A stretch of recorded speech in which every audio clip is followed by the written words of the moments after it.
జమ్మూ కాశ్మీర్లో ఉగ్రవాదులను పట్టుకునేందుకు జల్లెడ పడుతున్నాయి భద్రతా దళాలు. కిష్త్వార్ జిల్లా చెత్రూ ప్రాంతంలో మంద్రల్ సింగాపురాలో సమీపంలో ఉన్నటువంటి ఉగ్రవాదులు మాటు వేసి ఉన్నారన్న సమాచారంతో సెర్చ్ ఆపరేషన్ చేపట్టాయి భద్రతా దళాలు. ఇండియన్ ఆర్మీ, జమ్మూ కాశ్మీర్ పోలీసులను చూసినటువంటి వెంటనే జైషే మహమ్మద్ ఉగ్ర సంస్థకు చెందిన 3 టెర్రరిస్టులు కాల్పులు జరిపారు.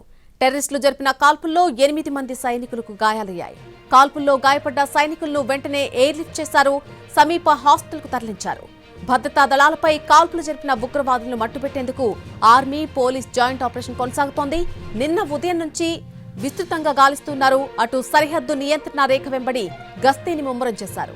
అన్ని సెక్టార్లలో అదనపు పారామిలిటరీ దళాలు, బీఎస్ఎఫ్ జవాన్లను మోహరించారు.